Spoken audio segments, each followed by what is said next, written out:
عجب ہے نقش بندی آستانہ بھی بارودہ تہیں تاں گیت گاندا پے زمانہ پیر بارودہ اے چشمہ فیض دا جاری ای تھل دے رہے گزارن در عمر نبھ گئی مسلح تے ریحا لطف دیدارن در خدا دے نال ہے وکھرا یارانہ پیر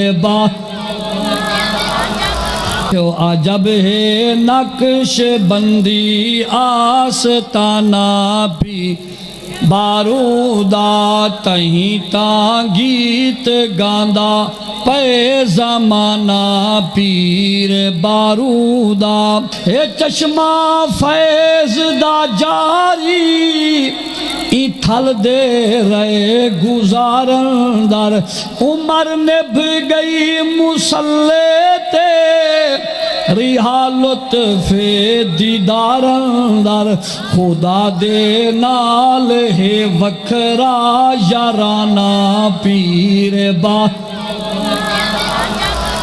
عجب ہے نقش بندی آستانہ بھی بارودہ تہیں تاں الحمدللہ رب العالمین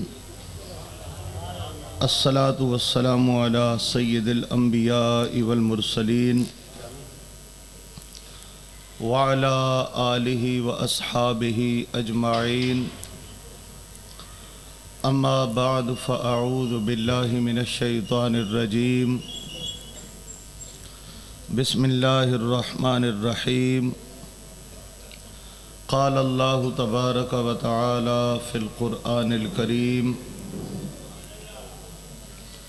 یجاہدون فی سبیل اللہ ولا یخافون لومۃ لائم ذلک فضل اللہ یؤتیہ من یشاء واللہ واسع علیم صدق اللہ العظیم ان اللہ وملائکتہ یصلون علی النبی یا ایہا الذین آمنوا صلوا علیہ وسلموا تسلیما اللہم صلی علی سیدنا و مولانا محمد وعلی آل سیدنا و مولانا محمد وعلی ازواج سیدنا و مولانا محمد وعلی اصحاب سیدنا و مولانا محمد وبارک وسلم بلند آواز الصلاة والسلام علیکہ یا سیدی یا رسول اللہ وعلی آلک و اصحابک یا سیدی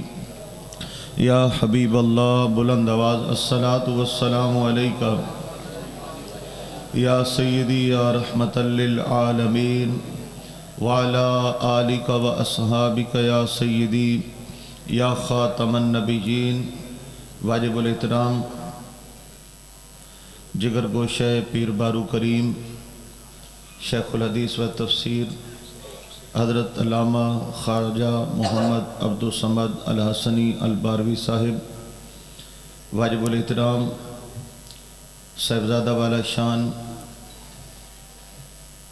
فخر القرہ محترم جناب حضرت علامہ خواجہ قاری پیر عاشق حسین الحسنی الباروی واجب الاحترام مجاہد اہل سنت محترم جناب علامہ قاری غلام فرید الحسنی صاحب واجب الاحترام استاذ العلماء خطیب ذیشان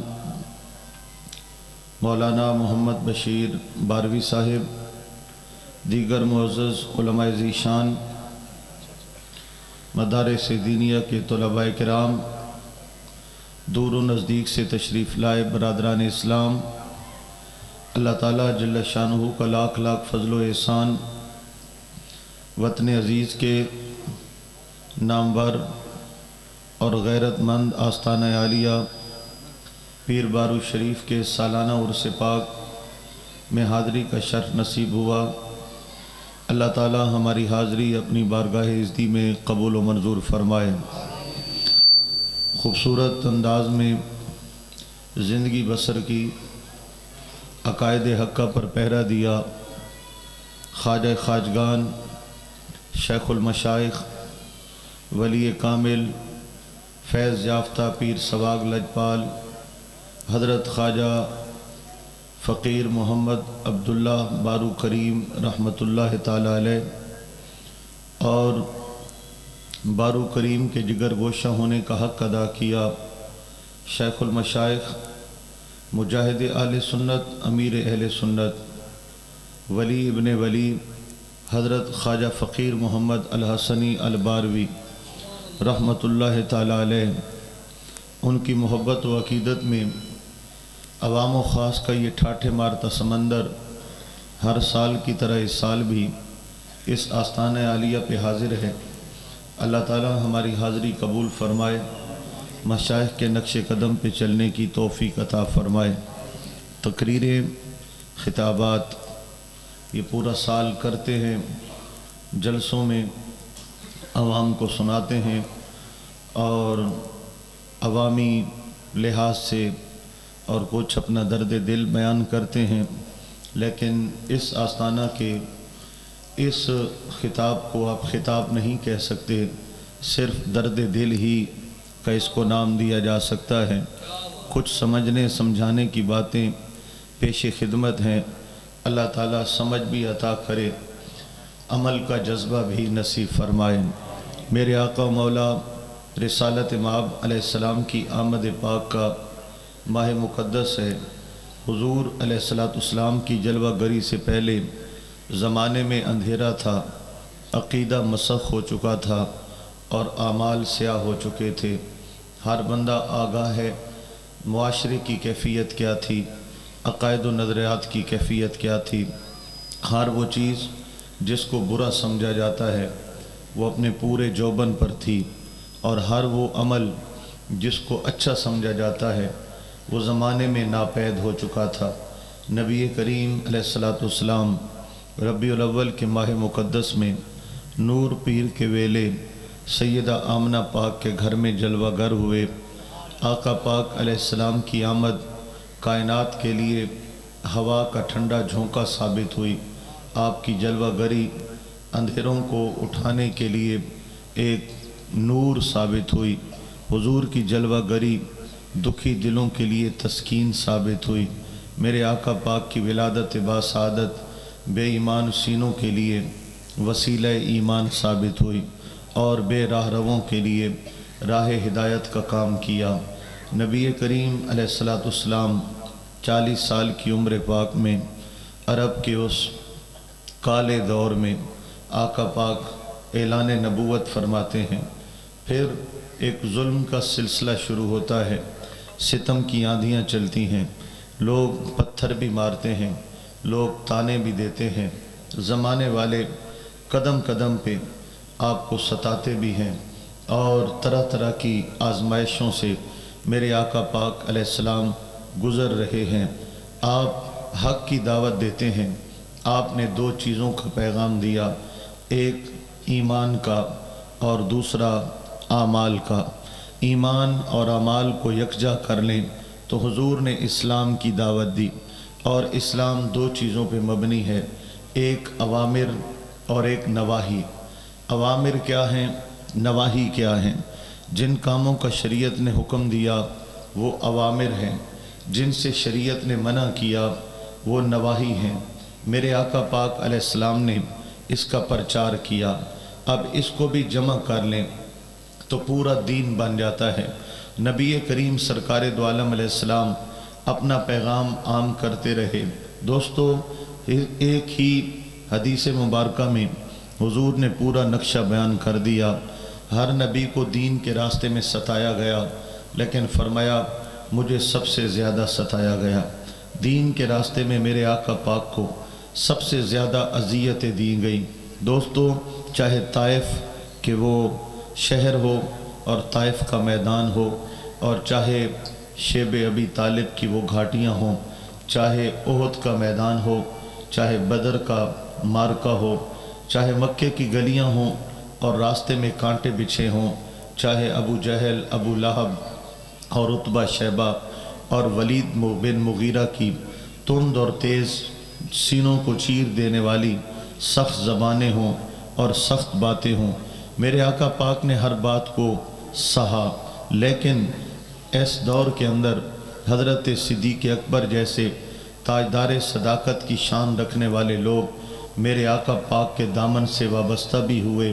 اسی زمانے میں حضرت فاروق اعظم جیسے سنجیدہ اور جری اور بہادر انسان میرے آقا پاک کے دامن کرم سے وابستہ بھی ہوئے۔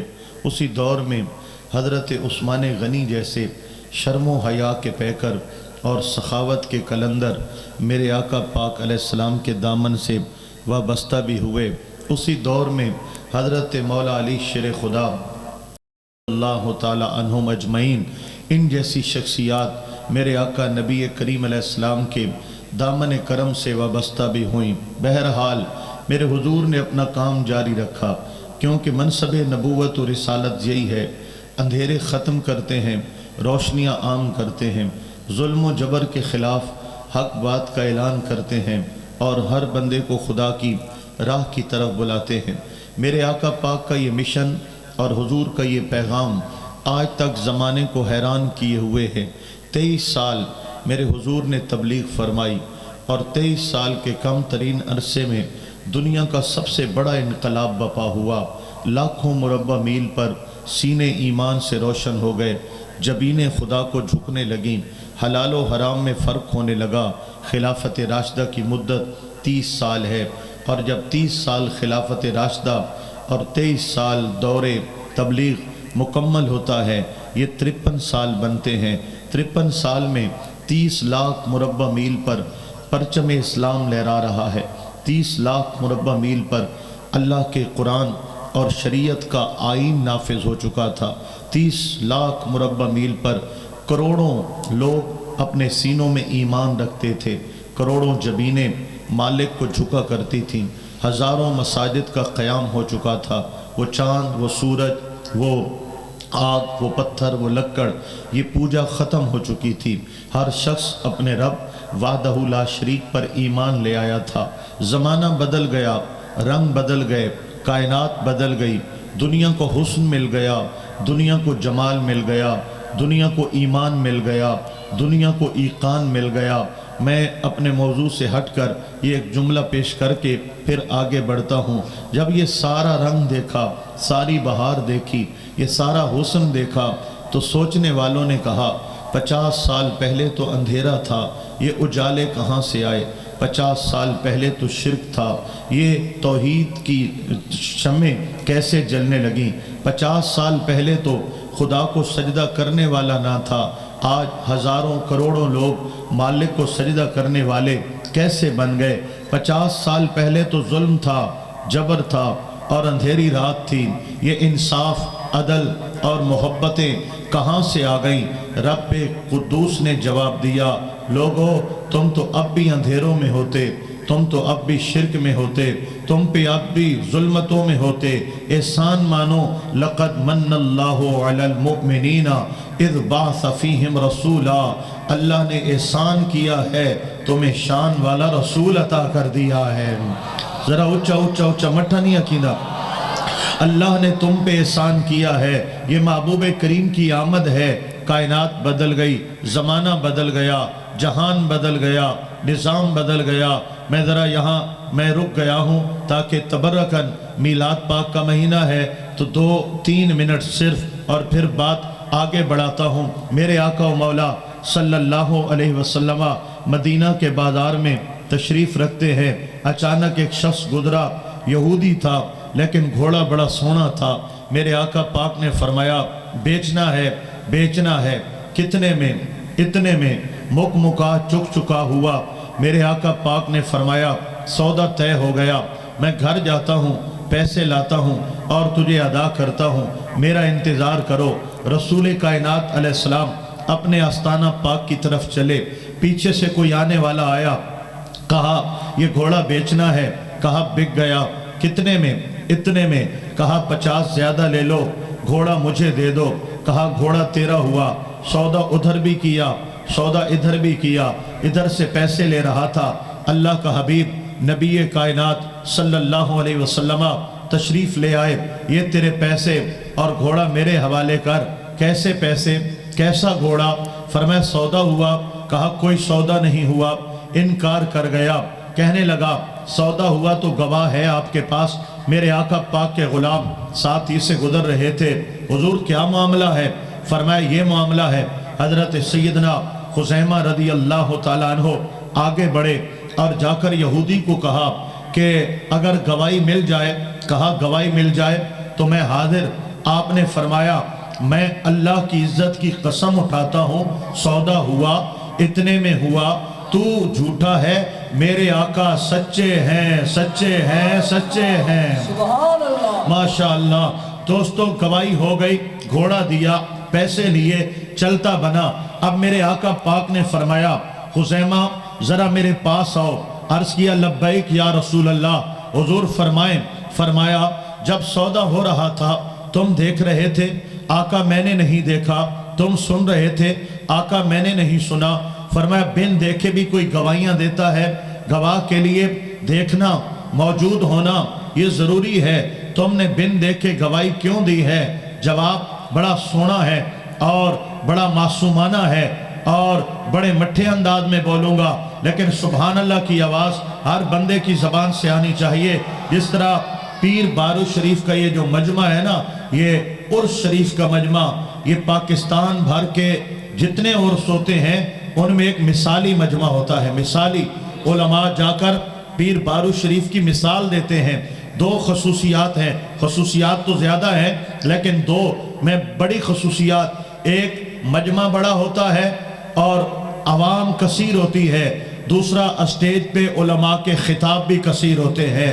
یہاں راگ رنگ کی محفلیں نہیں سجتی اور یہاں پر جو ہے دور حاضر کے بناوٹی نعت خانوں کو، جو کہ چولا ہور ستھن ہور والے نعت خان، ان کو یہاں ٹائم نہیں دیا جاتا۔ یہاں پر دین کے عالم آتے ہیں، میں تو طالب علم ہوں، باقی سارے علماء آتے ہیں اور سٹیج کی زیب و زینت بنتے ہیں اور قرآن و حدیث سے سینوں کو منور کیا کرتے ہیں۔ یہ عرس کا مقصد ہے۔ تو جتنا بڑا مجمع ہے اتنی آواز سے سبحان اللہ کی آواز بھی آنی چاہیے نا۔ ماشاءاللہ اب سنیے گا، فرمایا میرے صحابی بن دیکھے بھی بھلا کوئی گواہیاں دیتا ہے؟ آپ نے ہاتھ جوڑ کر آنکھیں بند کر کے معصومانہ انداز میں کہا یا رسول اللہ ہم نے تو خدا کو بھی نہیں دیکھا، بن دیکھے گواہی دی ہے۔ آقا ہم نے اپنے اللہ کو بھی نہیں دیکھا، اگر گواہی دیتے ہیں آپ کی زبان سے سن کر دیتے ہیں، یا رسول اللہ اسی زبان سے خدا کو مان لیا ہے، یہ گواہیاں کیا ہیں؟ میرے آقا پاک کا دریائے رحمت جوش میں آیا، فرمایا لوگو جہاں دو مردوں کی گواہی درکار ہوگی وہاں حضرت خزیمہ کی ایک گواہی دو کے برابر ٹھہرائی جائے گی۔ یہ میرے آقا پاک کے صحابہ کا عقیدہ ہے۔ میں نے کیوں واقعہ سنایا؟ اس لیے سنایا کہ ہمارا عقیدہ یہی ہے کہ اللہ پاک کی پہچان ہمیں حضور نے کرائی ہے اور صحابہ کا عقیدہ بھی یہی ہے۔ آقا ہم نے رب کو نہیں دیکھا، اگر دیکھا ہے تو تیری زبان سے سن کے مانا ہے، مانا ہے تو آپ کی زبان سے سن کے مانا ہے۔ تو آقا پاک کا صدقہ ایمان بھی مل گیا، اسلام بھی مل گیا، کلمہ بھی مل گیا، یہ ساری روشنیاں مل گئیں۔ میرے آقا پاک علیہ السلام نے دین کا پرچار کیا، صحابہ کرام خلفائے راشدین نے اس دین کو آگے بڑھایا، شام تک گھوڑے دوڑائے، ایران پر پرچم اسلام نصب کیے اور مصر تک رسول اللہ صلی اللہ علیہ وسلم کی شریعت کو رواج دیا اور عراق کی دھرتی تک میرے آقا پاک کے دین کو پہنچایا۔ 50 سالوں میں کائنات کا نقشہ بدل گیا، نظام بدل گیا، دنیا بدل گئی۔ اب سمجھئے گا دوستو، میرے آقا نبی پاک نے سب سے بڑا انقلاب بپا کیا ہے، انسان کو انسان بنایا ہے اور انسان کو رشک ملائکہ بنا دیا ہے۔ میرے آقا پاک کا یہ جو نظام اسلام ہے، نظام شریعت ہے، نظام قرآن ہے، نظام سنت نبوی ہے، اور اس سے جو نظام آگے علماء نے اخذ کیے ہیں اور مختلف نام دیے ہیں، یہ رسول اللہ کی شریعت ہے، یہ میرے آقا پاک کی تعلیم ہے۔ اب اگلا معاملہ سنیے گا، خلفائے راشدین کا زمانہ پایہ تکمیل کو پہنچا، اب قیامت تک رسول اللہ کا دین باقی رہے گا۔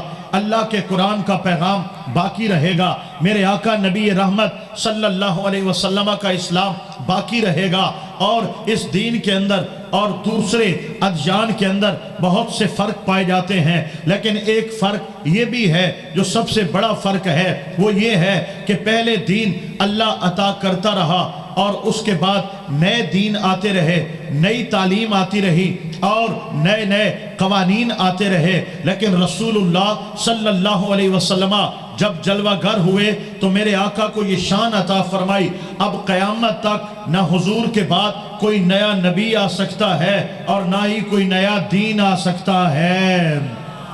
حضور آخری نبی بن کے آئے ہیں اور میرے آقا پاک آخری دین لے کر کے آئے ہیں، اب قیامت تک میرے رسول کی نبوت اور تاجدار ختم نبوت کا راج رہے گا، اور قیامت تک رسول خدا صلی اللہ علیہ وسلم کے دین متین کا راج رہے گا۔ اب اس دین کو سنبھالنے والا کون ہوگا اور دین کی جو ہے وہ ترویج و اشاعت کرنے والا کون ہوگا، اور دین کے راستے میں آنے والی رکاوٹوں کے سامنے سینہ سپر ہونے والا کون ہوگا۔ میرے آقا پاک علیہ السلام گنبد خضرا میں آرام فرما ہے، صحابہ کرام علیہ رضوان خلفائے راشدین کا دور جا چکا ہے، جبکہ صدیاں باقی ہیں، جانے 2000 سال بعد قیامت آئے یا 5000 سال بعد قیامت آئے، یہ اللہ ہی جانتا ہے، لیکن ان ہزاروں سالوں میں کون سنبھالے گا اور کون رکھوالی کرے گا میرے آقا پاک علیہ السلام کے دین کی؟ اللہ اکبر و کبیرہ۔ میرے آقا پاک علیہ السلام نے اس کا بھی اہتمام کر دیا اور حضور نے وعدہ اعلان کر دیا، لوگو علماء کو انبیاء کا وارث بنا دیا گیا ہے، علماء انبیاء کے وارث ہیں، میرے نبی پاک کی امت کے علماء یہ میرے آقا نبی کریم علیہ السلام کے روحانی جانشی ہیں۔ عالم سے مراد کیا ہے؟ بڑی توجہ دینا، عالم سے مراد کیا ہے دوستو؟ جس نے علم تو سیکھا اور عمل نہ کیا۔ احادیث مبارکہ میں اشارے ملتے ہیں اور قرآن مقدس میں یہ اشارے ملتے ہیں، جیسے جانور کے اوپر کتابیں لاد دی جائیں تو کتابیں اس کو فائدہ نہیں دیتی، اسی طرح علم پڑھیا لیکن عمل نہ سکھیا کہ لینا علمہ پڑھ کے علم پڑھا اور عمل نہیں کیا تو دوستو وہ علم اس کو فائدہ نہیں دے سکتا، بلکہ اس کی گرفت زیادہ ہوگی۔ جو جاہل ہے اس کی بھی گرفت ہوگی، لیکن جس نے علم پڑھا اور پھر بے راہ ہو گیا، غلط راہوں پہ چل پڑا، اس کی گرفت زیادہ ہے، کیونکہ علم بھی پڑھا اور اس کے باوجود اس پہ عمل نہ کر سکا۔ عالم کون ہے؟ عالم وہ ہے جس کے پاس علم بھی ہے اور جس کے پاس عمل بھی ہے۔ یہ علم اور عمل جب دونوں کو جمع کیا جائے، توجہ، جیسے 2 اور 2 کو جمع کیا جائے تو حاصل کیا آتا ہے؟ بولیے، 4 آتا ہے۔ 5 اور 5 کو جمع کیا جائے تو حاصل کیا بنتا ہے؟ بولو، حاصل 10 بنتا ہے۔ اسی طرح علم اور عمل کو جب جمع کیا جائے تو اس کا حاصل ولایت بنتا ہے۔ ولایت کیا بنتا ہے؟ ولایت۔ وہ بندہ ولی ہے جو عالم بھی ہے اور باعمل بھی ہے۔ ولایت کے لیے دوستو ضروری نہیں ہے، ولایت کے لیے ضروری نہیں ہے کہ کوئی جان سے جا رہا ہے اور اس کو کھڑا کر دیا جائے۔ ولایت کے لیے ضروری نہیں ہے، جس طرح سوشل میڈیا پہ آپ جیلی پیروں کی ویڈیوز دیکھتے ہیں، پہلے ایک پلاننگ کی جاتی ہے کہ اس طرح مریض لاؤ گے، سیدھا سادہ تندرست بندہ لنگڑا لولا کر کے لاؤ گے، کیمرے والا پہلے کھڑا ہوگا، پیر صاحب میک اپ کر کے کھڑا ہوگا اور وہ تسبیح یوں کر رہا ہوگا، اور لنگڑا لولا یا اندھا لولا وہ جو بناوٹی آئے گا اس پہ 3-4 پھونکے مارے گا، وہ کھڑا ہو جائے گا، دوڑنے لگ جائے گا، پیر صاحب کی کرامت بن جائے گی۔ یہ پیری اس سے ثابت ولایت نہیں ہوتی، یہ تو جادوگر بھی اچھے سے کر لیتے ہیں، ہندوؤں کے جوگی بھی یہ کر کے دکھا دیتے ہیں، یہ شعبدہ بازی ہے، یہ استدراج ہے۔ ولایت کیا ہے؟ ولایت یہ ہے کہ جس کے پاس علم بھی مضبوط ہے اور عمل بھی مضبوط ہے، بس ولایت کی یہی نشانی ہے میرے بھائیوں۔ اعلیٰ حضرت نے 4 نشانیاں بتائی ہیں، فرمایا عالم ہو، باعمل ہو، صحیح العقیدہ سنی ہو، یہ ہونا بھی ضروری ہے نا، صحیح العقیدہ سنی ہو، اور سلسلہ طریقت رسول اللہ صلی اللہ علیہ وسلم سے جڑا ہوا ہونا ضروری ہے۔ بہرحال میں اپنے موضوع پر آؤں، میں کچھ عرض کر رہا تھا کہ ولی اللہ پاک کے حبیب کریم نے جانشین قرار دیا علماء کو. اور عالم کون ہے؟ جس کے پاس علم بھی ہے اور جس کے پاس عمل بھی ہے. آج ہماری ایک اصطلاح ہے، یہ کون ہے؟ یہ عالم ہے. یہ کون ہے؟ یہ پیر صاحب ہیں، یہ نیک آدمی ہیں. کل یہ اصطلاحات نہیں ہوا کرتے تھے. کل جو چوٹی کا عالم ہوتا تھا وہی چوٹی کا ولی کامل ہوتا تھا، اور جو بہت بڑی بزرگی کا مالک ولی ہوتا تھا وہی چوٹی کا عالم ہوتا تھا. علم اور عمل یہ دونوں ساتھ ساتھ چلے ہیں. اب یہ کون ہیں؟ یہ اولیاء ہیں، یہ علماء حقہ ہیں جن کو رسول اللہ صلی اللہ علیہ وسلم کے دین کا وارث بنا دیا ہے. اب دوستو سنیے گا، یہ دین کی جو وراثت ہے اس کے اسٹام نہیں لکھے جاتے، اس کا انتقال نہیں ہوتا اور اس کی رجسٹری نہیں ہوتی کہ اس کا یہ وارث ہے، یہ وارث ہے، یہ وارث ہے. جس نے دین سیکھا اور دین سیکھتے سیکھتے دین پھیلانے کا جذبہ آ گیا، دین کا شوق پیدا ہو گیا، امت کی حالت دیکھ کر دل میں درد اٹھا کہ ان کی اصلاح ہونی چاہیے، عقیدے کا تحفظ ہونا چاہیے. اور پھر دین پڑھنے کے بعد اس نے کہا میں نے رسول اللہ کی شریعت کا تحفظ کرنا ہے، عزت و ناموس کا تحفظ کرنا ہے، شریعت کے اصولوں کا تحفظ کرنا ہے، امت مسلمہ کے عقائد پر پہرا دینا ہے اور ان کے اعمال کی اصلاح کرنی ہے. سمجھو اس کو روحانی طور پر میرے نبی نے خود اپنا جانشین بنا دیا ہے. روحانی طور پر اس کو وراثت سے حصہ مل گیا ہے اور پھر وہ آگے بڑھتا ہے. اب جو اس مشن میں آگے بڑھتا ہے اس کو تین چیزوں کو وہ ملحوظ خاطر رکھتا ہے. میں نے نبی پاک سے صلی اللہ علیہ وسلم بات شروع کی ہے. تین چیزیں اس کے ملحوظ خاطر ہوتی ہیں. پہلی چیز کہ وہ لوگوں کو حق کی طرف بلاتا ہے، دوسری چیز لوگوں کو غلط راہوں سے روکتا ہے، اور تیسری چیز جو تمام انبیاء کرام میں مشترکہ ہے، اور یہ تینوں چیزیں مشترکہ ہیں. تیسری چیز کیا ہے کہ لوگوں کو زمانے کی ہر تند اور تیز ہوا کا وہ سینہ سپر ہو کر مقابلہ کرتا ہے. نشیب و فراد آتے ہیں، تنگیاں آتی ہیں، ظلم و جبر کی بارشیں ہوتی ہیں، وہ سینہ تان کے کھڑا ہو جاتا ہے اور نبی پاک کی شریعت پہ یہ پہرا دیتا ہے. جو بھی وارث ہوئے ہیں ان کے اندر یہ تین باتیں مشترکہ ہوئی ہیں. دوستو کبھی اس بات پہ غور کیا ہے میرے آقا مولا نبی کریم علیہ السلام اور آج ہمارے اس مدت اس زمانہ کے اندر صدیوں کا فرق ہے اور 14 صدیوں کا فرق آ گیا، لیکن آج بھی افکار زندہ ہیں، آج بھی تعلیمات اسلامیہ زندہ ہیں، آج بھی سنت رسول کو چاہنے والے موجود ہیں، آج بھی شریعت پڑھنے پڑھانے والے موجود ہیں. آج تک شریعت کی ایک شک کو نہیں بدلا گیا، آج تک حصول دین اور آقا پاک کی عزت و ناموس پہ فرق نہیں آنے دیا. یہ کون ہے؟ یہ کن کا کردار ہے؟ یہ دوستو اتنی تسلسل سے یہ دین کی آبیاری اور دین کا تحفظ بتا رہا ہے. نبی پاک کی امت کو اللہ کے محبوب نے یتیم نہیں چھوڑا ہے، بلکہ ان کی سرپرستی کے لیے، عقائد کی حفاظت کے لیے، ایمان کی حفاظت کے لیے، اصلاح امت کے لیے رسول اللہ کی امت کے علماء ہیں، اولیاء ہیں، جنہوں نے ہر دور میں مصطفیٰ پاک کے دین کا تحفظ کیا ہے اور اس سلسلے میں آنے والی ہر رکاوٹ کے سامنے سینہ سپر ہو کے کھڑے ہو گئے ہیں. آندھیاں چلی ہیں، طوفان آئے ہیں، ظلم و جبر کی داستانیں قائم ہوئی ہیں، جیل کی سلاخیں دیکھی ہیں، سولیوں پہ لٹک گئے ہیں، گردنیں کٹوا دی ہیں. وقت کے ہر ظالم جابر حکمران کے سامنے آنکھوں میں آنکھیں ڈال کر ان اولیاء کاملین نے اور علماء حقہ نے ببانگ طحل یہ اعلان کیا ہے ہم رسول اللہ کے دین کے جانشین ہیں، ہم نبی پاک کی وراثت کے جانشین ہیں، وارثین ہیں. ہم کٹ جائیں گے، مر جائیں گے، سولیوں پہ لٹک جائیں گے، لیکن مرنے کے بعد بھی ہمارا لہو بھی گواہی دے گا کہ ہم رسول اللہ کے دین اور عزت پر پہرے دار بن کے رہے ہیں. نعرہ تکبیر، نعرہ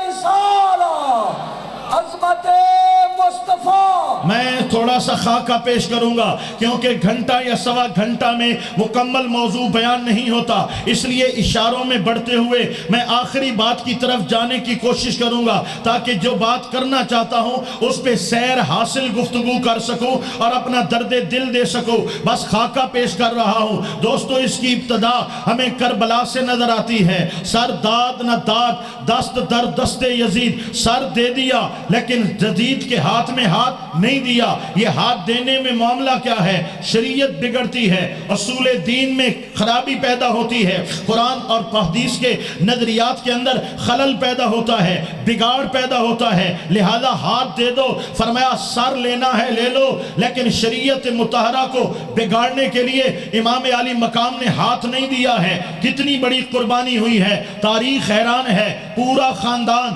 پورا کنبہ اور دنیا کا اعلیٰ خاندان، خاندان رسول علیہ السلام ورضوان اللہ تعالی علیہ مجمعین، ایک ایک کر کے جان کا نذرانہ پیش کر گئے، سر سجدے میں رکھا اور اپنی جان آفری کے سپرد کر دی، اور دنیا والوں کو بتایا سر کٹانا جان دینا کوئی ان سے سیکھ جائے، سر کٹانا جان دینا کوئی ان سے سیکھ جائے، جان عالم ہو فدا اے خاندان اہل بیت۔ لوگوں ایک بات یہاں کرتا چلا جاؤ، ہم نے میلاد کو یاد رکھا ہے لیکن مقصد میلاد کو بھلا چکے ہیں۔ ہم نے میلاد کو تو یاد رکھا ہے لیکن حضور کیوں آئے؟ ہدایت کے لیے آئے، رہنمائی کے لیے آئے، ایمان و ایقان دینے کے لیے آئے، ہم نے اس کو بھلا دیا ہے۔ ہم نے کربلا کی داستان کو تو یاد رکھا ہے لیکن کربلا قائم کیوں ہوئی، قربانی کیوں ہوئی، گردنیں کیوں کٹی، جوانیاں کیوں قربان ہوئی، اور بھانجے بھتیجے وہاں پر کربلا کی ریت پر خاک و خون سے رنگین کیوں کی گئی؟ مقصد ہم نے بھلا دیا۔ یہ دین کی سربلندی ہے جس کے لیے کربلا والوں نے اپنی جانوں کے نذرانے پیش کیے ہیں۔ ابتدا ہمیں وہاں سے نظر آتی ہے اور یہ سلسلہ تسلسل کے ساتھ ہمیں چلتا نظر آتا ہے۔ کبھی تو ہمیں حضرت امام اعظم ابو حنیفہ رضی اللہ تعالیٰ عنہ وقت کے خلیفہ کے دربار میں کھڑے نظر آتے ہیں اور مجبور کیا جاتا ہے کہ آپ قاضی القضاء کی مسند پہ بیٹھ جاؤ، قاضی وقت بن جاؤ۔ ایک شخص عہدہ دینا چاہتا ہے، میرا امام انکار کرتا ہے، وہ سختی کرتا ہے، میرا امام انکار کرتا ہے، وہ جیل کی دھمکیاں دیتا ہے، میرا امام انکار کرتا ہے۔ امام آپ یہ عہدہ کیوں نہیں سنبھالتے؟ فرمایا جب قاضی القضاء کی مسند پہ بیٹھ جاؤں گا ہو سکتا ہے مجھے خلیفہ وقت مجبور کرے کہ دین کا یہ مسئلہ یا کوئی فیصلہ شریعت کے خلاف کر دو، تو فرمایا پھر جان دے دوں گا، رسول اللہ کی شریعت کو بدلنے کی بات نہیں کروں گا۔ ہاں بڑے بڑے خلفاء کے دربار کے اندر یہ آئمہ دین نے سینہ تان کے اپنی گردن اکڑا کے ان کی گردنیں جھکی ہوئی نظر آتی ہیں، لیکن جب بادشاہ نے وقت کے دربار میں جاتے ہیں ان کی گردنیں اٹھی ہوئی نظر آتی ہیں اور سینہ تان کے رسول اللہ صلی اللہ علیہ وسلم کے دین کا تحفظ کیا کرتے ہیں۔ کبھی تو حضرت امام احمد بن حنبل رضی اللہ تعالیٰ عنہ کو مجبور کیا جاتا ہے، ہر روز بلایا جاتا ہے، مناظرہ کرایا جاتا ہے، مناظرے میں لاجواب کر دیے جاتے ہیں وہ درباری ملا، اور پھر امام احمد بن حنبل کو کوڑے لگائے جاتے ہیں اور پھر قید میں ڈال دیا جاتا ہے۔ اگلے دن پھر بلایا جاتا ہے، یہ کوڑوں کا سلسلہ بھی چلتا ہے، مناظروں کا سلسلہ بھی چلتا ہے۔ امام ایک بار تو کہہ دے کہ اللہ کا قرآن مخلوق ہے، فرمایا مر جاؤں گا لیکن رسول اللہ کے دین کو بدلنے نہیں دوں گا۔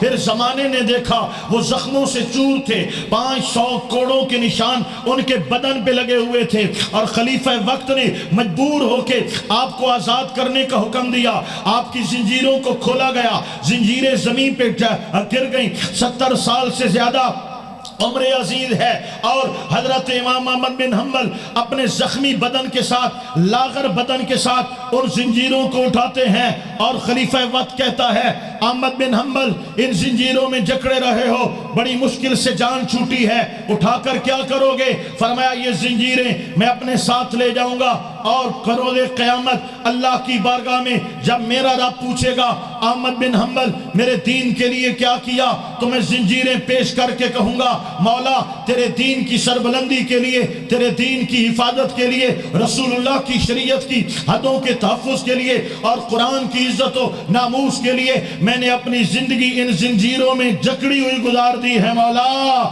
لیکن تیرے دین پر آنچ نہیں آنے دی ہے۔ یہ اللہ والے ہیں، ذرا بولو نا سبحان اللہ، مٹھا نہیں چلے گا، اونچا بولو۔ یہ رسول اللہ صلی اللہ علیہ وسلم کے غلام اور نوکر ہیں جنہوں نے اپنی زندگیاں قربان کرنا تو گوارا کی ہے، لیکن میرے آقا پاک علیہ السلام کے دین متین پر آنچ نہیں آنے دی ہے۔ دنیا جانتی ہے حضرت سیدنا امام ربانی مجدد الفسانی الشیخ احمد فاروقی سرہندی رضی اللہ تعالیٰ عنہ جب جہانگیر بادشاہ کے سامنے کھڑے ہیں، وہ دین اکبری کی بات کرتا ہے، آپ دین محمدی کی بات کرتے ہیں، وہ دین اکبری کی بات، آپ دین محمدی کی بات کرتے ہیں، وہ سر جھکانے کو کہتا ہے، آپ فرماتے ہیں یہ سر تو مالک کی بارگاہ میں جھکا کرتا ہے، بادشاہوں کے بارگاہ میں جھکنے والا نہیں ہے۔ اس نے کہا زور لگاؤ، دو پہلوانوں نے گردن کو پکڑا، زور لگایا اور جھکانے کی کوشش کی، منہ سے خون بہ نکلتا ہے لیکن میرے امام کا سر نہیں جھک پاتا، اور فرمایا جان لے ہم جیتے ہیں تو عزت شریعت کے لیے اور مرتے ہیں تو عزت قرآن کے لیے۔ اللہ نے ہمیں رسول اللہ کے دین کا وارث بنایا ہے۔ دوستو یہ وارثین ہوتے ہیں، توجہ کے ساتھ سماعت کرتے رہنا، توجہ کے ساتھ سماعت کرتے رہنا۔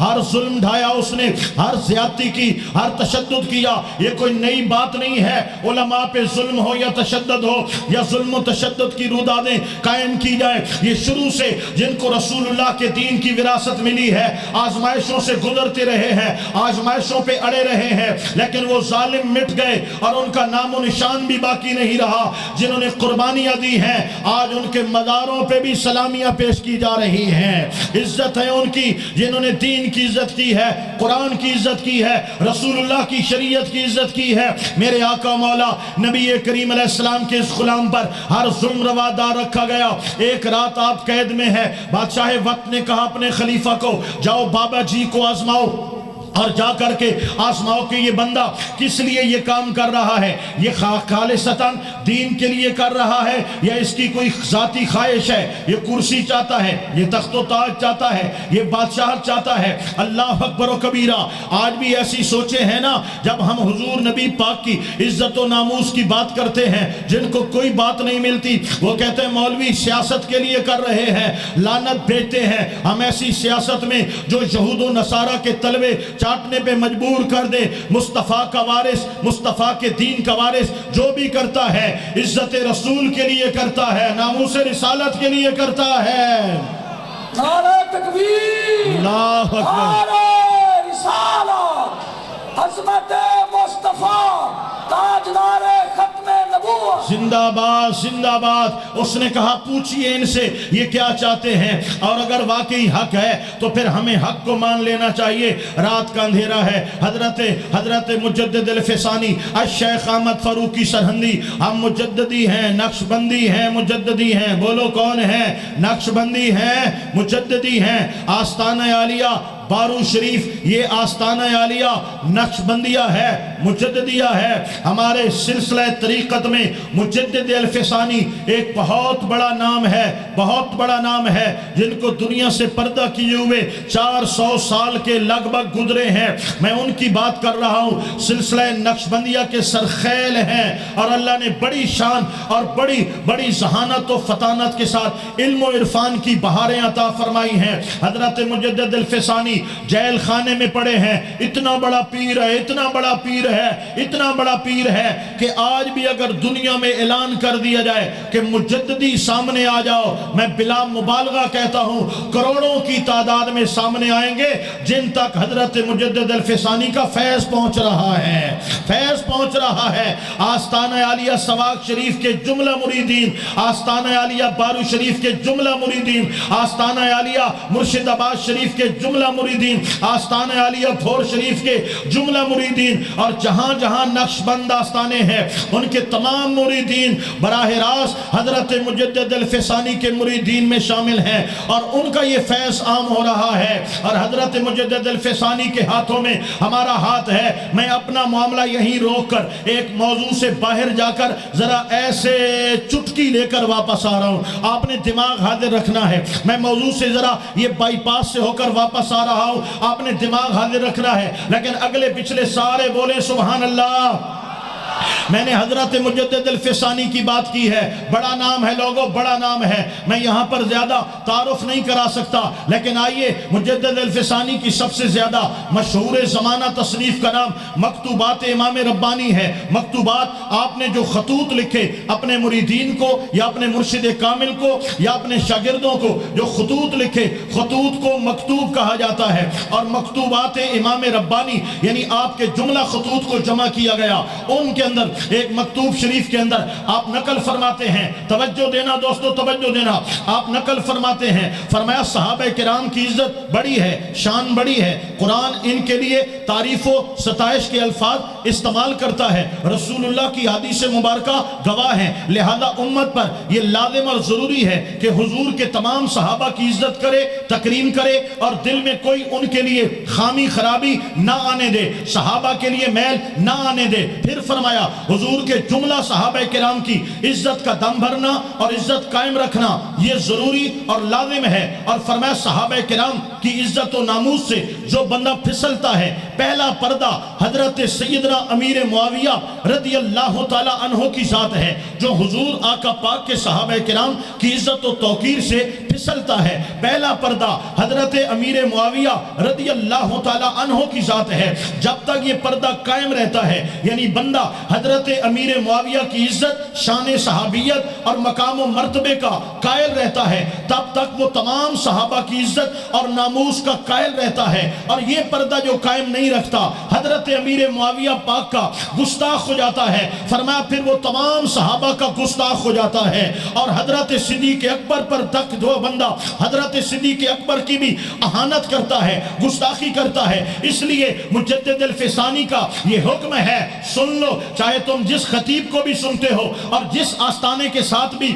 آپ پڑوس میں رہتے ہو، آپ جہاں بھی رہتے ہو، آپ کسی کا آواز سنتے ہو یا آپ کسی جیلی پیر کی آواز سنتے ہو اور حضور کے صحابہ کے متعلق کوئی الفاظ سنتے ہو اور دلوں میں وسوسے ڈال لیتے ہو، آج آستانہ عالیہ بارو شریف سے یہ تعلیم لے کر جاؤ۔ آپ نے فرمایا جو حضرت امیر معاویہ کا با ادب ہے وہ تمام صحابہ کا ادب کرنے والا ہے، جو آپ کا گستاخ ہے وہ تمام صحابہ کا گستاخ ہے۔ نعرہ تکبیر، نعرہ رسالت، لبیک لبیک لبیک یا رسول اللہ، لبیک لبیک یا رسول اللہ، لبیک لبیک لبیک یا رسول اللہ، لبیک لبیک لبیک یا رسول اللہ۔ تشریف فرما، تشریف فرما، اجا تا تقریر شروع کریں دا پیاں جلے نعرہ دا موقع آسی تا نعرہ مرسانا، اجا سانو ٹرون تریو، اللہ تعالیٰ تو انہوں عزت آبرو اور برکت عطا فرماوے۔ دوستان گرامی ذرا توجہ کیجئے گا، میں کچھ عرض کر رہا ہوں۔ اللہ اکبر و کبیرہ، میرے آقا مولا نبی رحمت سرکار دو عالم علیہ السلام کے غلام حضرت امام ربانی کے لیے بادشاہ وقت نے کہا ذرا حال تو لے کے آؤ، رات کا وقت ہے، جیل کی سلاخیں ہیں، امام ربانی جیل میں موجود ہیں۔ وزیر آتا ہے اور کہتا ہے اے امام صاحب، اے بزرگوں، بابا جی میری بات سنیے، جس طرح آپ بادشاہ وقت سے تنگ ہیں میں بھی اس سے تنگ ہوں، میں بھی دین محمدی کا ماننے والا ہوں، وہ دین اکبری کی بات کرتا ہے۔ یہ بادشاہ کا پڑھا ہوا تھا، پڑھایا ہوا تھا، اور آیا منافقانہ مذاکرات کرنے کے لیے۔ کون سے منافقانہ مذاکرات کرنے کے لیے یہ ادھر سے آیا اور کہنے لگا جیسے آپ تنگ ہیں میں بھی تنگ ہوں، اگر آپ حکم دے تو میں بادشاہ کی گردن کاٹوں اور تھالی میں رکھ کر میں آپ کو پیش کر دوں، لیکن اس کے لیے میری ایک شرط ہے۔ آپ نے فرمایا کیا شرط ہے؟ اس نے کہا آپ کو تخت سنبھالنا پڑے گا، آپ کو بادشاہ وقت کا تاج پہننا پڑے گا، آپ کو یہاں پر تخت نشین ہونا پڑے گا، پورے ہندوستان کی بادشاہت آپ کو قبول کرنی پڑے گی، کیا آپ کو منظور ہے؟ آپ نے فرمایا سن، تیرے تخت پہ تھوک، تیرے تاج پہ تھوک، تخت سکندری پر وہ تھوکتے نہیں ہیں، بستر لگا ہوا ہے جن کا تیری گلی میں یہ سب کچھ تخت و تاج کے لیے نہیں کر رہا، عزت و شہرت کے لیے نہیں کر رہا، میں تو رسول اللہ کے دین پر پیرا دے رہا رہا ہو، میں خود تخت پر نہیں آنا چاہتا، میں دین محمدی کو تخت پہ لانا چاہتا ہوں، میں رسول اللہ کے دین کو تخت پہ لانا چاہتا ہوں۔ وزیر چلا گیا، بادشاہ کو کہتا ہے بادشاہ جی وہ بابا جی اللہ کے محبوب کی محبت میں مستغرق ہیں، تو اللہ کی محبت میں مستغرق ہیں، وہ فنا فی الرسول ہے، وہ تخت و تاج کو نہیں دیکھتا، ہاں ہاں تخت سکندری پہ وہ تھوکتے نہیں ہیں، بستر لگا ہوا ہے جن کا تیری گلی میں کس چیز کی کمی ہے، آقا تیری گلی میں، دنیا تیری گلی میں، عقبہ تیری گلی میں، جلووں کو ڈھونڈنے جو گھر سے چلا تھا اپنے اب خود کو ڈھونڈتا ہے سرکار کی گلی میں، کس کس کو میں بتاؤں، کوئی خود ہی جا کے دیکھے جنت کا در کھلا ہے سرکار کی گلی میں۔ اللہ اکبر و کبیرہ۔ جب بادشاہ نے یہ بات سنی، بادشاہ نے کہا بابا جی کو بلاؤ، دن کا اجالا تھا، حضرت امام ربانی کو بلایا گیا، بادشاہ اپنے تخت سے کھڑا ہو گیا اور نیچے بیٹھ گیا، امام ربانی کو تخت پہ بٹھایا، آپ کے ہاتھ کو چوما، آپ کے ہاتھ پر تجدید ایمان کرتا ہے اور بیعت کرتا ہے، آپ کے غلاموں میں شامل ہوتا ہے اور کہتا ہے بابا جان آج کے بعد دین اکبری کی بات نہیں کریں گے، ہم پورے ہندوستان میں دین محمدی کی بات کریں گے۔ یہ اللہ والے ہیں، قید میں رہتے ہیں، کوڑے کھاتے ہیں، ظلم سہتے ہیں، زیادتیاں برداشت کرتے ہیں، اپنی جان مال اولاد کسی شے کی پرواہ نہیں کرتے، یجاہدون فی سبیل اللہ، اللہ کے راستے میں جہاد میں چلا کرتے ہیں، ولا یخافون لومۃ لائم، لوگوں کی ملامت سے ان کے دل ڈرا نہیں کرتے، یہ خوف زدہ نہیں ہوتے، ذالک فضل اللہ یؤتیہ من یشاء، اللہ کا فضل ہے خاص بندوں کو عطا کرتا ہے، واللہ واسع علیم، اللہ پاک وسیع علم والا ہے۔ حضرت سیدنا فضل حق خیر آبادی رضی اللہ تعالیٰ عنہ، کیا شان ہے، کیا عزت ہے، کیا مقام ہے، حکومت وقت انگریز ہے، برٹش گورنمنٹ کا راج ہے اور مسلمانوں کے سروں پہ سلطنت کر رہی ہے، انگریز کی بغاوت کا فتویٰ دیتے ہیں، پھر اس جرم کی پاداش میں دوستو حضرت فضل حق خیر آبادی کو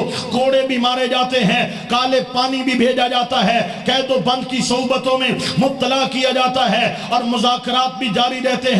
وقت کے بڑے بڑے اس وقت کے جو بڑے بڑے عہدے تھے، عہدے دار آتے ہیں اور آپ کے جیل خانے میں آ کر کہتے ہیں اس وقت انگریز نے بڑی زمینیں بانٹی تھی، بڑی زمینیں بانٹی تھی اور کئی لوگوں کو سر کا خطاب دیا تھا، کئی لوگوں کو اور خطاب دیے تھے، میں خطاب نہیں لیتا کہ کئی لوگوں کے پردے چاک ہو جائیں گے، انگریز نے بڑی زمینیں بانٹی ہیں، یہ بانٹی کس لیے ہیں؟ جنہوں نے انگریز کی غلامی کی ہے، انگریز کی نوکری کی ہے، جن کے ہاتھ میں قوت ہوتی تھی، قلم میں طاقت ہوتی تھی، یا جن کے پاس ووٹ بینک ہوتا تھا، جب وڈیرے وہ خان وہ نواب جن کو ماننے والے کثرت سے ہوتے تھے، انگریز ان کی بولیاں لگاتا تھا اور پھر انگریز کی اگر وہ غلامی میں بک جاتے تھے، انگریز ان کو 100 مربع زمین دیتا تھا اور انگریز ان کو بڑی بڑی حویلیاں دیتا تھا۔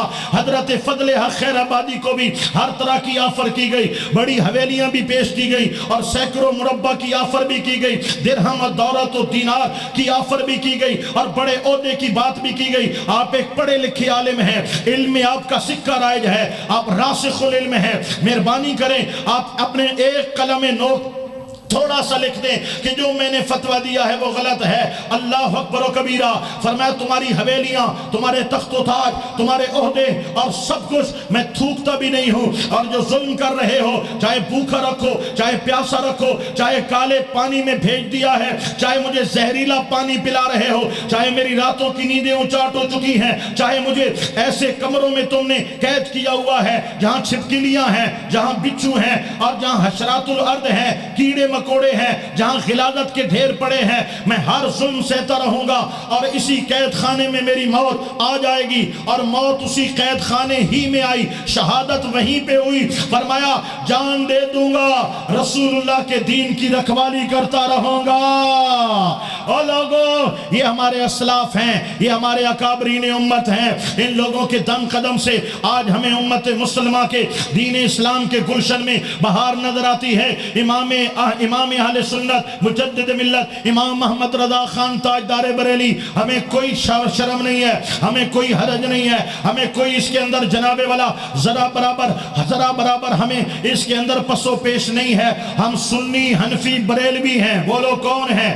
سنی حنفی، اونچا بولو، سنی حنفی بریلوی ہیں۔ ہمیں جس طرح 12ویں کہلانے میں شرم محسوس نہیں ہوتی، 14ویں کہلانے میں شرم محسوس نہیں ہوتی، 33ویں گولڑوی چشتی کہلانے میں شرم محسوس نہیں ہوتی، بریلوی کہلانے میں بھی شرم محسوس نہیں ہوتی۔ جب انگریز ایک طرف اپنا ظلم بربریت برپا کر رہا تھا، جب ہندو ایک طرف کھڑے ہو کے ظلم و بربریت کے بازار گرم کر رہا تھا، جب قادیانیت اپنی پورے جوبن پہ تھی اور ختم نبوت پہ حملے ہو رہے تھے، جب رسول اللہ کے صحابہ کرام کو طعن و تشنیع کا نشانہ بنایا جا رہا تھا، افضلیت صدیق اکبر کا انکار کیا جا رہا تھا، اور انبیاء کرام کی صفت معصومیت کو چھین کر اوروں کے حوالے کیا جا رہا تھا۔ حضور کی ختم نبوت جس طرح حضور کی صفت ہے، معصومیت بھی میرے مصطفیٰ کی صفت ہے۔ یہ غیر نبی کے لیے ثابت کرنا دوستو، یہ غیر نبی کے لیے ثابت کرنا حرام ہے، اور قطعاً کسی کے لیے ثابت کرنا یہ اہل اسلام کے لیے روا نہیں ہے۔ اللہ کے انبیاء معصوم ہیں، اللہ کے ملائکہ معصوم ہیں، باقی جو برگزیدہ ہستی ہیں صحابہ کرام اہل بیت اطوار ہیں، وہ محفوظ ہیں۔ محفوظ اور معصوم میں فرق کیا ہے؟ وہ بھی گناہوں سے بچنے والے ہیں، یہ بھی گناہوں سے بچنے والے ہیں، ان کو بھی اللہ بچاتا ہے، ان کو بھی اللہ بچاتا ہے، لیکن مزید جو فرق ہے وہ میں یہاں چند لفظوں میں بیان نہیں کرنا چاہتا۔ بہرحال کسی کو محفوظ کہنا یہ اس کی توہین نہیں ہے، بلکہ یہ بہت بڑی عزت ہے، بہت بڑی عزت ہے۔ اگر آج کہا جائے حضرت مولا علی پاک محفوظ ہیں، اس کو لوگ توہین سمجھتے ہیں۔ حضرت سیدہ کائنات محفوظ عن الخطا ہیں، اس کو جناب والا توہین سمجھتے ہیں۔ حسنین کریمین نبی کی آل محفوظ ہیں، اس کو توہین سمجھتے ہیں۔ یہی لفظ ہم صدیق اکبر کے لیے بھی بولتے ہیں، کیا صحابہ کی توہین ہو رہی ہے؟ فاروق اعظم کے لیے بھی بولتے ہیں، کیا توہین ہو رہی ہے؟ محفوظ کہنا یہ توہین نہیں ہے، بلکہ شریعت مطہرہ میں بہت بڑا درجہ ہے۔ قاری صاحب نعرہ سناؤ چاہ۔ نعرہ تکبیر، نعرہ رسالت، تاجدار ختم نبوت، تاجدار ختم نبوت۔ اللہ اکبر، لبیک لبیک لبیک یا رسول اللہ، لبیک لبیک لبیک یا رسول اللہ، لبیک۔ تشریف ماشاءاللہ ماشاءاللہ۔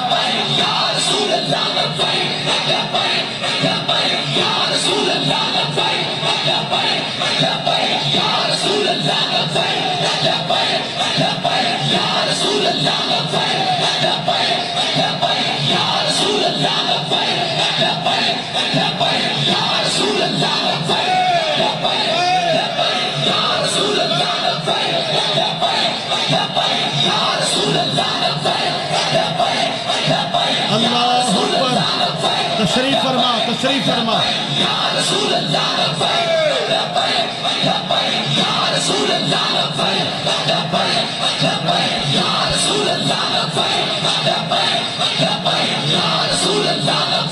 تاجدار ختم نبوت، تاجدار ختم نبوت، تاجدار ختم نبوت۔ بیٹھیے دوستان گرامی، میں کچھ عرض کر رہا تھا۔ امام اہل سنت امام محمد رضا خان تاجدار بریلی، ادھر سے انگریز کی یلغار ہے، ہندو کی یلغار ہے، ادھر رافضیوں کی یلغار ہے، ادھر ناسمیوں کی یلغار ہے، کوئی حضور کی اہل بیت پہ حملہ آور ہے، کوئی آقا پاک کے صحابہ کرام کی عزت و ناموس پہ حملہ آور ہے، کوئی آقا پاک کی ذات پر حملہ آور ہے۔ تمام تنے تنہا ہندوستان کی دھرتی پہ بیٹھ کر جس نے جملہ امت کے عقائد، اعمال اور ایقان کا تحفظ کیا ہے، اس ہستی کو دنیا امام محمد رضا خان کہتی ہے۔ اور یہاں ایک جملہ بول کر میں آگے چلا جاؤں گا۔ اب میں اپنا موضوع لینا چاہوں گا، سبحان اللہ ذرا اونچا بولیے گا، وقت بھی تھوڑا رہ گیا ہے اور 1:45 بجے میں نے بات ختم کرنی ہے اور 20 منٹ میرے پاس ہیں، لہذا میں اپنے موضوع پر بھی آ رہا ہوں۔ یہ میری تمہید تھی، آپ کو تاریخ اسلام سے آگاہ کرنا تھا، آپ کو باور کرانا تھا کہ آج اگر کلمہ پہنچا ہے، ایمان پہنچا ہے، اسلام پہنچا ہے، ایقان پہنچا ہے، یہ مدار زندہ ہے، اذانیں ہو رہی ہیں، تلاوت قرآن ہو رہی ہے، آج ہمارے گھروں میں حلال و حرام کی تمیز ہے، یہ سارا امت مسلمہ کے اولیاء کا فیضان ہے۔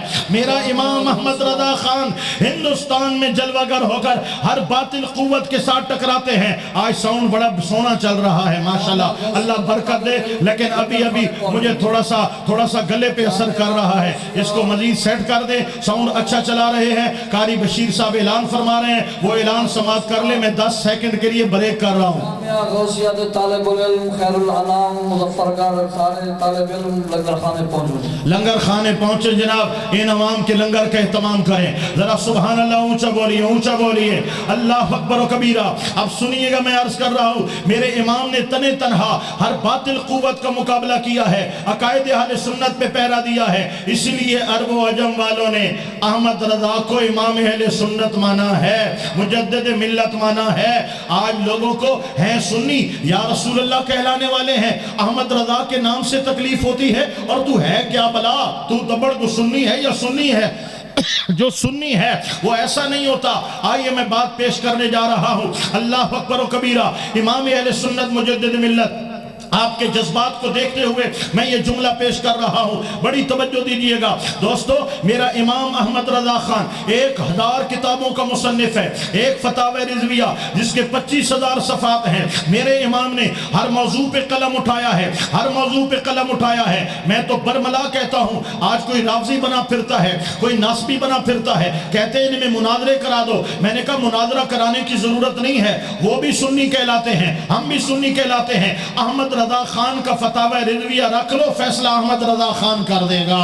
اعلیٰ حضرت نے ہر موضوع پہ قلم اٹھایا ہے۔ اگر جھگڑتے ہو افضلیت صدیق اکبر پہ، آؤ اعلیٰ حضرت پہ جمع ہو جاتے ہیں۔ اگر جھگڑا کرتے ہو ایمان ابی طالب پہ، آؤ احمد رضا خان پہ فیصلہ چھوڑ دیتے ہیں۔ اگر جھگڑتے ہو مشاجرات صحابہ پہ، اور حضرت مولا علی پاک شیر خدا کرم اللہ وجہ الکریم اور حضرت امیر معاویہ رضی اللہ تعالی عنہما، ان دونوں کی ذوات پہ جھگڑا کرتے ہو، آؤ احمد رضا کے ہاتھ میں فیصلہ کر دو۔ کون سا مسئلہ ہے جس پہ میرے امام نے قلم نہیں اٹھایا؟ عقیدے کا مسئلہ ہو، توحید کا مسئلہ ہو، رسالت کا مسئلہ ہو، ختم نبوت کا مسئلہ ہو، میرے مصطفیٰ پاک کی ذات، امت کے جو عقائد ہیں ان کا مسئلہ ہو، معجزات کی بات ہو، کمالات کی بات ہو، فقہ کا مسئلہ ہو، جو مسئلہ ہے، میں کہا کرتا ہوں 2 چیزیں ہیں جن سے سوال مانگو آپ کو جواب ضرور آئے گا۔ 2 چیزیں ہیں، توجہ ہے تو بولو سبحان اللہ۔ 2 چیزیں ہیں جن سے سوال مانگو آپ کو جواب آئے گا۔ ایک گوگل ہے، گوگل پہ لکھو آپ کو جواب ملے گا، اور ایک احمد رضا کا فتاوی رضویہ ہے، جو بھی پوچھو گے احمد رضا جواب دے گا۔ جناب گوگل بھی جواب دیتا ہے اور احمد رضا بھی جواب دیتا ہے، یہ تو برابری ہو گئی۔ میں نے کہا برابری نہیں ہوئی، جو گوگل پہ پڑا ہے وہ لاکھوں کروڑوں لوگوں کا مواد ہے۔ میں نے بھی گوگل پہ بہت کچھ دیا، آپ نے بھی دیا، ہر کسی نے دیا۔ کروڑوں لوگ جہاں اپنی تحقیق جمع کر لیں وہ گوگل بنتا ہے، ہر ایک کو جواب دیتا ہے، لیکن میرا احمد رضا تنہا فتاوی رضویہ دیتا ہے، ہر سوال کا جواب دیتا ہے۔ امام رضا جاری رہے گا، امام رضا اپنا عقیدہ مضبوط کر کے جاؤ۔ کوئی کہنے لگا احمد رضا کون تھا؟ بڑا تھا۔ میں نے کہا بہت بڑا تھا۔ کتنا بڑا تھا؟ اب دیکھتا ہوں آپ کا ولولہ کیا ہے، آپ کے جذبے کیا ہیں۔ اگرچہ آپ میرے 2-3 منٹ کھا جائیں گے، لیکن میں جہاں پہ یہ بات کہنا چاہتا ہوں تاکہ آگے میں موضوع پورا کر سکوں۔ بڑا تھا، میں نے کہا بڑا تھا۔ کتنا بڑا تھا؟ میں نے کہا بہت بڑا تھا۔ اور جی مجھے سمجھ نہیں آ رہی۔ میں نے کہا ابھی تجھے سمجھ لگ جائے گی۔ احمد رضا کا تخلص، اور نام بھی رضا ہے، تخلص بھی رضا ہے۔ اچھا، میں نے کہا جو رضا کو چاہنے والا، رضا کا نوکر ہوتا ہے، اس کو رضوی کہتے ہیں۔ جو رضا کو ماننے والا ہے، رضا کا خادم ہے، رضا کا نوکر ہے، اس کو رضوی کہتے ہیں۔ زمانے میں جو بھی رضوی ملے جان لے، جس طرح سیالوی، چشتی، گولڈوی، اور جس طرح توسوی، باروی، بھوروی یہ نظر آتے ہیں، اسی طرح رضوی کا مطلب ہے کہ امام احمد رضا کا نوکر ہے، وہ رضوی کہلاتا ہے۔ اچھا، وہ رضوی ہوتا ہے؟ میں نے کہا رضوی ہوتا ہے۔ میں نے کہا کسی رضوی کو جانتے ہو؟ کہتا ہے جانتا ہوں۔ میں نے کہا کس کو؟ کہتا ہے امیر المجاہدین خادم حسین رضوی کو جانتا ہوں۔ میں نے کہا کتنے بڑے تھے؟ کہا بڑے تھے۔ میں نے کہا کتنے بڑے تھے؟ کہا میں نے سنا ہے نماز جنازہ میں 1.5 کروڑ بندے آئے ہیں۔ تو میں نے کہا پھر جان لے، جس قوم کا رضوی اتنا بڑا ہے اس کا احمد رضا کتنا بڑا ہوگا۔ لبیک لبیک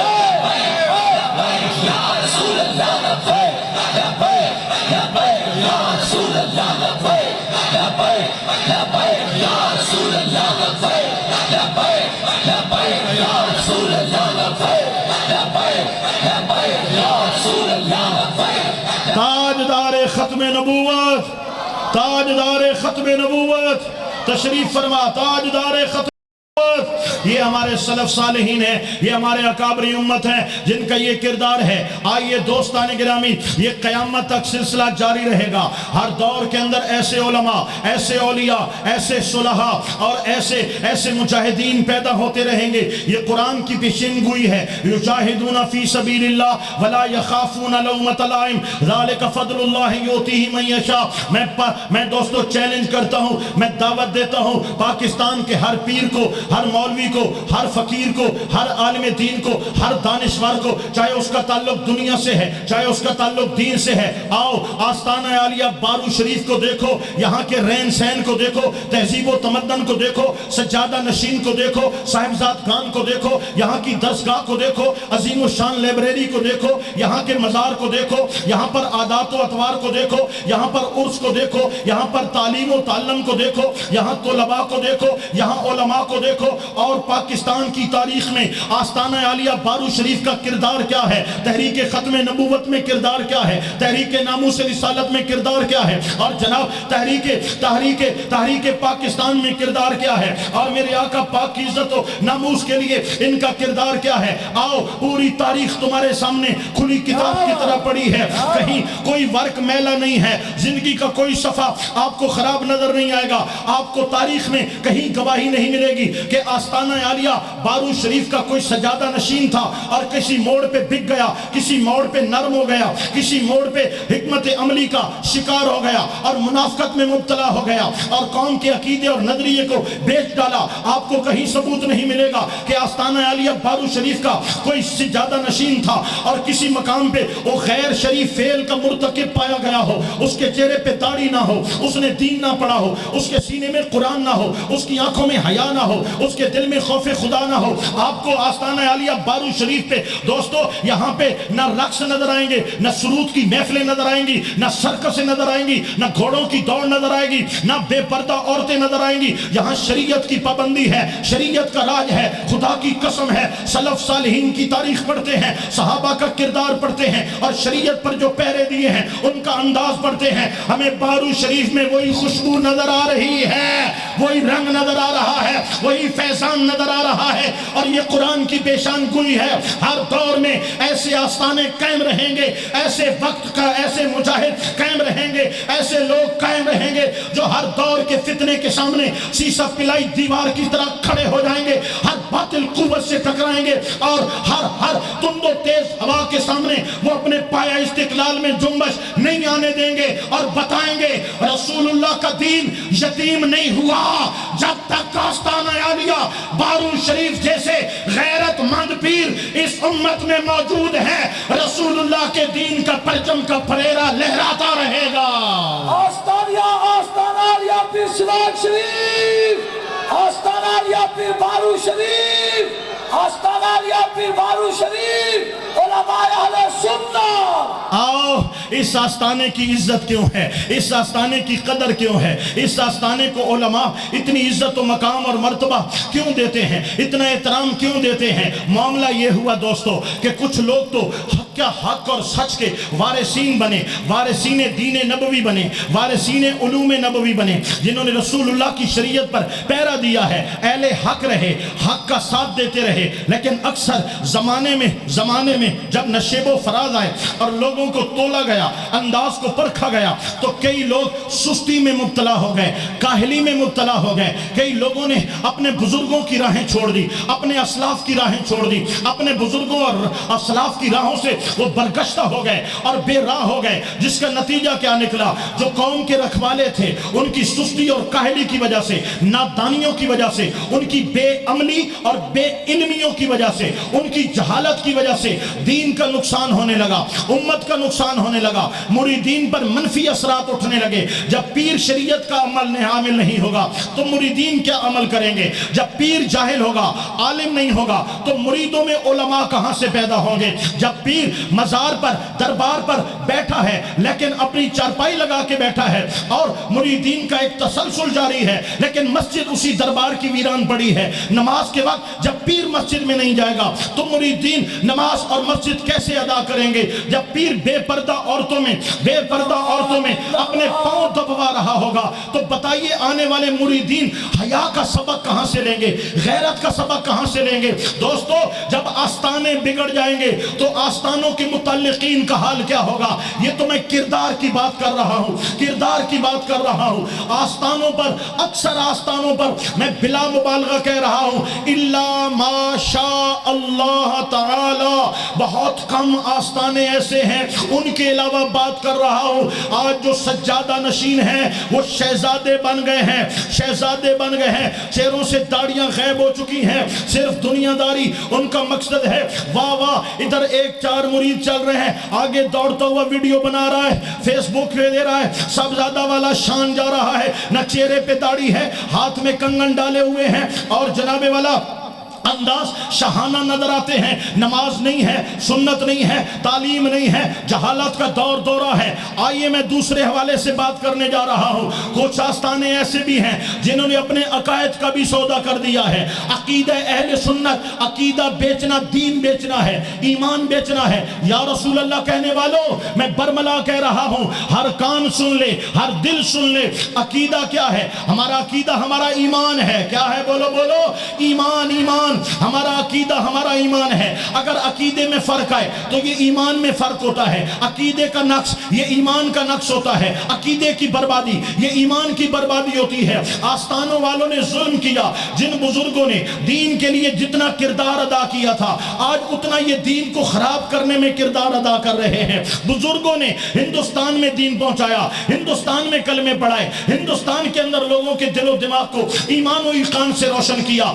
آج انہی کے سجادہ نشین، انہی کی 10ویں نسل ہے، یا انہی کی 4تھی نسل ہے، یا انہی کی 15ویں نسل ہے، یا انہی کی 12ویں نسل ہے۔ یہ نسلیں اپنے باپ دادا کی کمائی کو خراب کر رہی ہیں۔ ایسے سجادہ نشین کی مثال دینے جا رہا ہوں، بڑی توجہ دینا۔ ایک باپ ہے، دادا بڑا سیانا ہے، دادے نے زمینیں بنائی ہیں، جائیدادیں بنائی ہیں، دادے کی وراثت بیٹے کے حصے میں آئی ہے، باپ کے حصے میں آئی ہے، اس نے بھی زمینیں بنائی، اس نے بھی جائیدادیں بنائی۔ جو باپ کی زمین تھی وہ ایکڑوں میں تھی، اب جو بیٹا آیا اس نے اس کو مربوں میں بنا دیا، بیٹے نے مربے بنائے۔ اب اس کا بیٹا آیا، اس نے 1 لاٹ کو بیچا، 1 ایکڑ کو بیچا، 1 مربے کو بیچا، بیچ کے کھا گیا، عیاشیوں میں کھا گیا۔ لوگ کہیں گے اپنے باپ دادا کی وراثت کو ضائع کر رہا ہے، بیچ کے کھا رہا ہے، یہ بنانے والا نہیں ہے، یہ بیچنے والا ہے۔ ہاں، بزرگوں نے لاکھوں کو کلمہ پڑھایا ہے، لاکھوں کے سینوں کو روشن کیا ہے، لاکھوں علماء پیدا کیے ہیں، بڑی بڑی درگاہوں پہ بڑے بڑے مدارس قائم کیے ہیں، اور پورے ہندوستان کو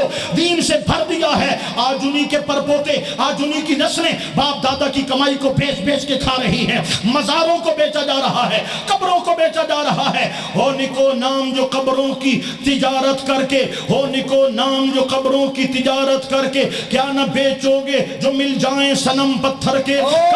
قبریں باپ دادا کی قبریں بیچ رہے ہیں۔ کیا مطلب ہے جناب؟ یہ قبریں بیچنے کا کیا مطلب ہے؟ میں نے کہا خود نماز نہیں پڑھتے، کہتے ہیں باپا نے ہمارے ایسے کیا تھا، خود شریعت پہ عمل نہیں کرتے، اپنے باپ داداؤں کے قصے سنا کر جناب والا کمائی کر رہے ہیں، مریدوں کے جیبیں خالی کر رہے ہیں۔ لیکن ظلم یہ ہے دوستان گرامی، انہوں نے عقیدے کا سودا کر دیا ہے۔ نجد سے ہوا چلتی ہے تو بولی ان کی لگتی ہے، اگر ایران سے ہوا چلتی ہے تو بولی ان کی لگتی ہے۔ یہ بڑے بڑے آستانوں پہ بیٹھے ہوئے نام نہاد سجادہ نشین اپنے ضمیر بیچ چکے ہیں، اپنے عقیدے بیچ چکے ہیں۔ سلف صالحین، اجماع امت، اہل سنت کا جو عقیدہ ہے اس سے برگشتہ ہو چکے ہیں۔ یہ کیوں نہیں آتے اس بات پر کہ آؤ اکابرین امت سے فیصلہ کروا لیتے ہیں۔ داتا علی حجویری کے عقیدے پہ جمع ہو جاتے ہیں، حضرت تاجدار مجمیر کے عقیدے پہ جمع ہو جاتے ہیں، پیر پٹھان کے عقیدے پہ جمع ہو جاتے ہیں، حضرت تاجدار گولڑا کے عقیدے پہ جمع ہو جاتے ہیں۔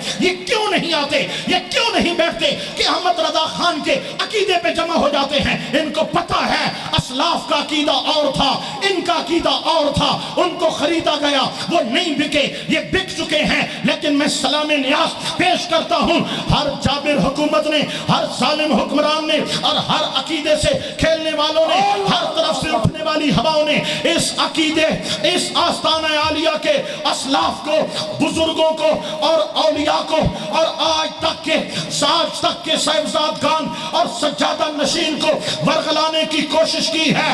ان کے پاؤں میں کبھی جنبش نہیں آئی ہے، ان کے استقلال میں کبھی کمی نہیں آئی ہے۔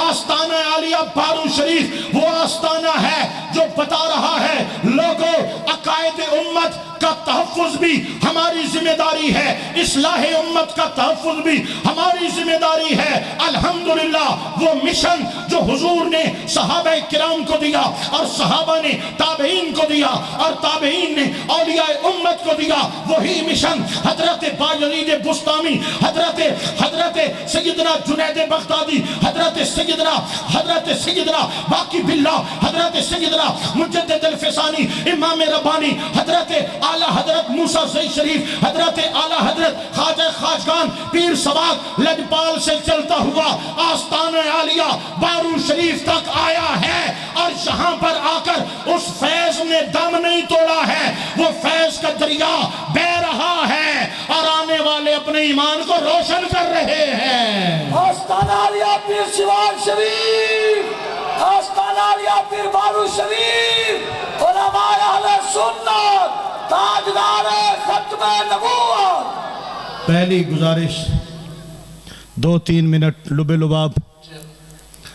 عقیدہ حقہ اہل سنت و جماعت یہ ہمارا ایمان ہے، اس پہ کوئی ڈھیل نہیں، کوئی کمپرومائز نہیں، کوئی منافقت نہیں۔ ڈنکے کی چوٹ پہ جیئیں گے تو سنی بن کر مریں گے تو سنی۔ الحمدللہ یہ ہمارا ایمان اور جذبہ ہونا چاہیے۔ دوسری بات، حکومت وقت کا کام ہوتا ہے مذاکرات کرنا، زندہ باد۔ اور جو پرامن لوگ ہوتے ہیں ان کا کام ہوتا ہے مذاکرات کرنا۔ مذاکرات کامیاب ہو جائیں تو حکومت کی ذمہ داری ہوتی ہے کہ وہ اپنی ذمہ داری نبھائیں اور اپنے وعدے پورے کریں۔ خرابی تب پیدا ہوتی ہے جب وعدوں سے منکر ہو جاتے ہیں، جب وعدے کر کے توڑ دیے جاتے ہیں اور بڑے بڑے لوگوں کے دستخط ان کو کل عدم قرار دے دیا جاتا ہے، پھر امت میں خرابی پیدا ہوتی ہے، پھر معاشرے میں بگاڑ پیدا ہوتا ہے۔ 2 مرتبہ وعدے کر کے توڑے گئے۔ میرے آقا نبی کریم علیہ السلام کے غلام چاہنے والے، حضور کی عزت و ناموس پہ پیرا دینے والے اپنے حق کے لیے نکلے ہیں۔ حکومت وقت کو چاہیے شدت کی راہ اختیار نہ کرے۔ یہ اسلامی جمہوریہ پاکستان کے شہری ہیں، یہ ہمارے بھائی ہیں، یہ سیاست کے لیے نہیں نکلے، یہ اپنے حق کے لیے نکلے ہیں، عدالتی فیصلہ پہ عمل کرانے کے لیے نکلے ہیں۔ لہذا شدت کی راہ اختیار کرنا یہ کسی بھی ملک کے لیے بہتر نہیں ہے، نہ سالمیت کے لیے نہ سیاست کے لیے۔ دونوں طرف سے ضروری ہے کہ مذاکرات کو کامیاب بنانے کی کوشش کی جائے۔ آستانہ عالیہ بارو شریف کے اس سٹیج پہ آستانہ عالیہ بارو شریف کے سجادہ نشین کی نمائندگی کرتے ہوئے میں ان کی طرف سے ببانگ توحل یہ قرارداد پیش کرتا ہوں، حکومت وقت جو بھی حکومت وقت کے کارندے ہیں ان کے پاس جو بھی قوت اختیار ہے، پہلی گزارش شدت پسندی بند کی جائے، ہمارے سنی بھائیوں پر ظلم و ستم بند کیا جائے، اور دوسری مذاکرات کی صورت اختیار کر کے کوئی بہتر لائے عمل اختیار کیا جائے تاکہ ملک سالمیت کی طرف جائے اور ملک کی یہ بھڑکتے شعلے اور آگ بجھ جائے۔ یہ ہمارا وطن ہے، ہمارا ملک ہے، یہاں ٹھنڈی ہوائیں چلیں تو ہمارے سینوں میں خوشی پیدا ہوتی ہے، یہاں گل و گلزار برسیں ہمارے سینوں میں خوشی پیدا ہوتی ہے، اور وطن عزیز کی سڑکوں پر آگ جل رہی ہو یا خون کی نہریں بہ رہی ہوں، دوستو یہ پورے ملک کے لیے پریشانی کا سبب ہے۔